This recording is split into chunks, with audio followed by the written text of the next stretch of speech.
A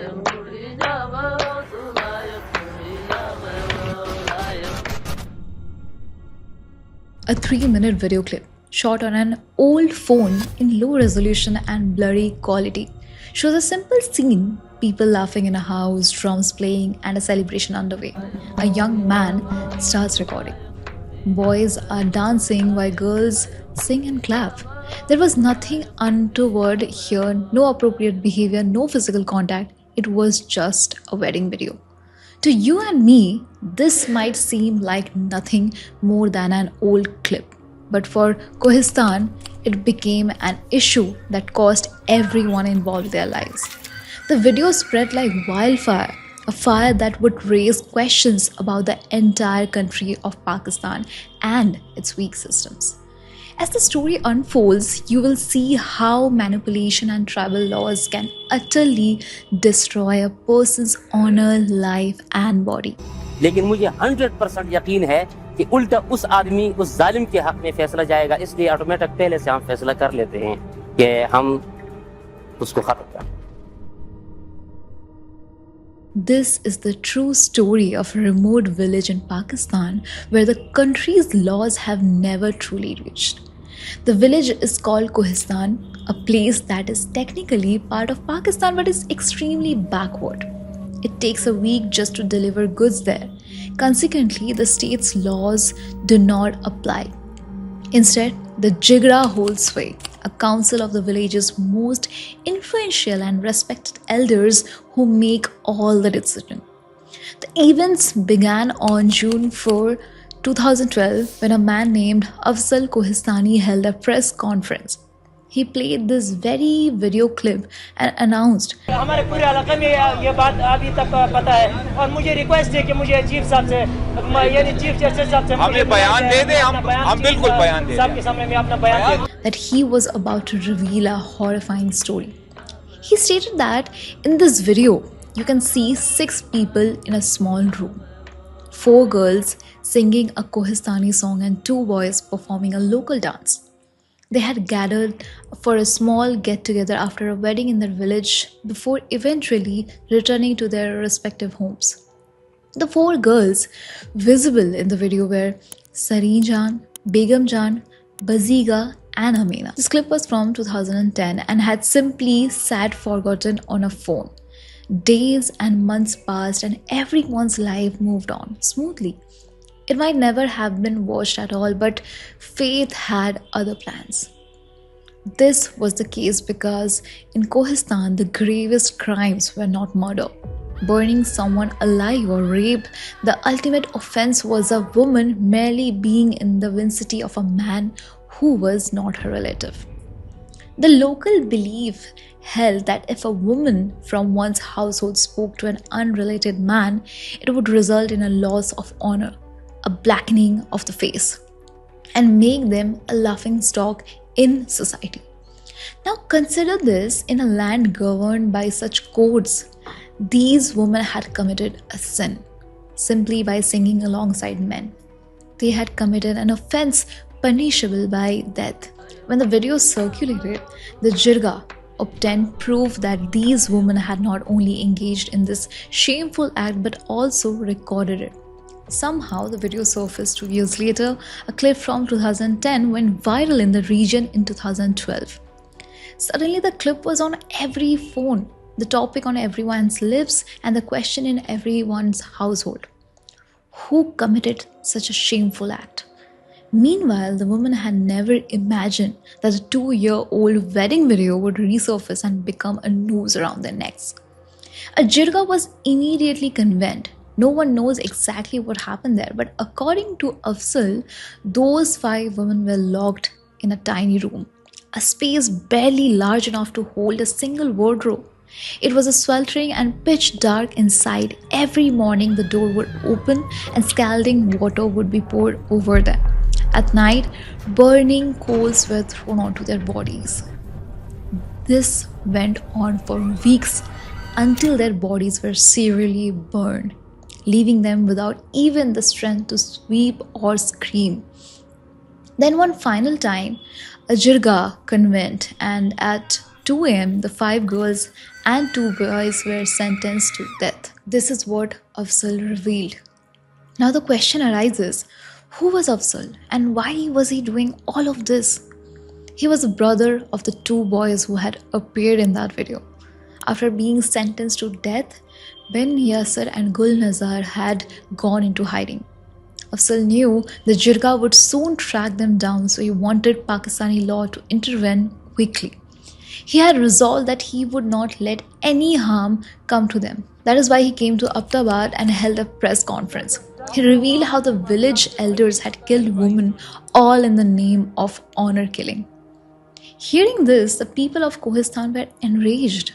A mob of 50 to 60 men stormed Afzal's house and opened fire, but Afzal had already gone into hiding away from his family. The news spread like wildfire across Pakistan, but there was a complication. Afzal lacked concrete proof. He hadn't witnessed the events firsthand, nor was he present at the scene. Seizing on this lack of evidence, the jirga leader Maulana Junaid stepped forward and claimed the young man was lying, allegedly that Afzal was fabricating the story to secure political asylum in the US for himself and his brothers. He insisted that the women were perfectly fine, alive and living in their homes. This statement took the situation in a new direction. However, the government acted shrewdly. They proposed that if the girls were indeed alive, they should be brought to the Ahmedabad court so the matter could be conclusively settled. But the jirga introduced a new twist. They argued that the women were forbidden from leaving the tribal area. They claimed that if the women stepped out, the family's honor would be destroyed and they would be unable to show their faces in public. Adding that their women did not go around making rounds of courts. Following this, the court dispatched a team of officers and investigators to Kohistan. The team was led by human rights activist Farzana Bari, Fouzia Saeed, and MNA Bushra Gohar, along with civil judge Munira Abbasi. An all-female team, as the jirga would not allow men to, he doesn't even let me catch a glimpse of the girls next door. Then a helicopter landed in the remote settlement of Gaddar, where only a handful of people remained. Most of the villagers had already left. Those who were there explained that everyone had moved towards the mountains due to the changing weather. So the team decided to head up the mountains. After a 4-hour climb, they encountered a woman and were told that she was Amina. Locals and fellow villagers confirmed her identity, noting that she was even wearing the same clothes. But how could they be absolutely certain? The only evidence was a blurry video and there was no trace of them in public records. Then they found Shahina, Amina's younger sister. But since there was no video of her, confirming her identity was impossible. The government held no data on them. Only some records for Begum Jan and Amina existed. The remaining 3 women were located even higher up in the mountains of Kohistan. But as night fell, the team decided to turn back as the area was far from safe. A few days later, a second team arrived, this time equipped with cameras to take photographs. They found Sareen Jan, who was terrified and mute. She would only parrot whatever her parents said. Begum Jan also appeared, remaining silent, while the third girl did not show up because she was ill and lived far away. Based on this investigation, it was declared that all the girls were alive and at home, yet Farzana Bari remained unconvinced. She suspected these were imposters. By this point, Afzal had lost hope. Everyone had fallen silent and the media and general public had accepted the official narrative that nothing untoward had happened. Then the biggest truth came to light. A journalist named Catherine Horald, who was covering honor killings in Pakistan at the time, steered the case in a new direction. Upon hearing the story, she compared the photo of Begum Jan from the investigation with the one from the video. The match was only 17%, implying a mere 70% probability that they were the same person. Furthermore, she raised a crucial question. Why were all the girls wearing the exact same clothes seen in the video? These questions gave Afzal hope. and he filed the case again, but the appeal was rejected. Then in January 2013, another crime occurred in Kohistan. 3 young men were returning home after prayers when they were suddenly ambushed. A barrage of bullets were fired, all of them, and all 3 died on the spot. They were neither involved in the original case nor present in that video. Their only fault was being Afzal's brothers. There were 6 brothers in total. Afzal had managed to save 2 but lost the other 3. After killing those young men, the attackers fired upon Afzal's house. Over 900 rounds were discharged, leaving the walls riddled with holes, but Afzal was not there. This was a warning from the jirga that if he didn't stop, he would be eliminated. Yet he knew that honor killings would continue unabated if he didn't fight back his time. This battle was no longer just about saving his brothers. It was about securing a life of peace and safety for the young man and woman of Kohistan. He knocked on the doors of many courts, gave TV interviews, and even ran in the Kohistan elections. Yet nothing changed, and people eventually forgot about it all. Then in 2016, Vice, a major media outlet, covered Afzal's story. This time, the entire world demanded justice. Global pressure mounted and the case was reopened. This documentary restored Afzal's hope, and that same year, the court issued a strict order to the jirga to produce the 5 women before the court in Ahmedabad. This time, excuses regarding honor did not work, nor did anyone raise any questions. The women arrived at the court accompanied by jirga, chieftains, and the elders of their families. There were only officials, the girls, and their families present. No cameras and no outsiders to provide independent verification of both sides. Then the secrets began to unravel one by one. Initially, all the girls were trembling with fear. They wouldn't speak or reveal anything. Then there was the issue of age. Amina appeared to be 15, yet the video was from 2010 and the Amina in the footage looked to be between 20 and 22, meaning she would have been around 28 by then. Similarly, Sareen, who was 17 in court, appeared to be 23 or 24 in the video. It was all very confusing and nothing made sense. After that, it was time to examine their government records, but Amina was the only one for whom proper fingerprints could be obtained. And then a truly gruesome truth came to light. Amina's fingerprints simply wouldn't register. The system kept showing an error. Upon closer inspection of her hands, it was discovered that all her fingers had been burned. This had been done to all the girls. Their hands had been deliberately burned to conceal the truth about these 15 or 16-year-old imposters. It was no accident. It was a calculated move. All 5 girls had been pretending, but it became clear to everyone that none of them were the girls from the video.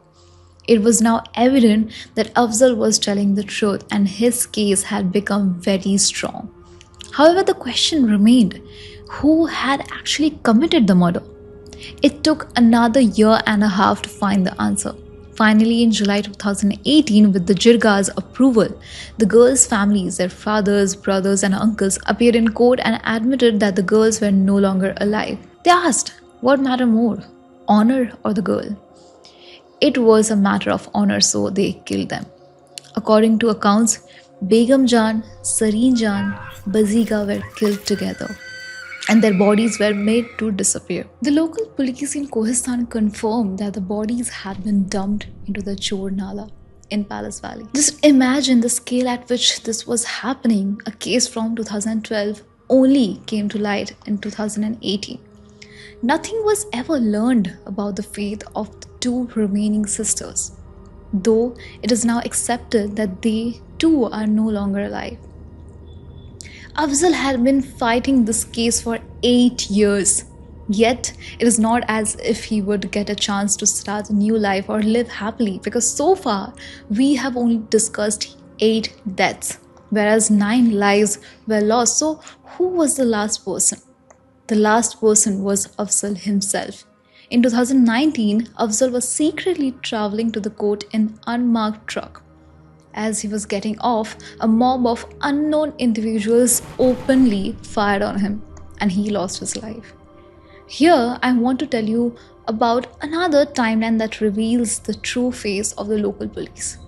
After no fingerprints were found in 2016, the final decision came in 2018, partly because Afzal had gone missing in the interim. He had been implicated in a case in Kohistan where some women and children burned to death in a house.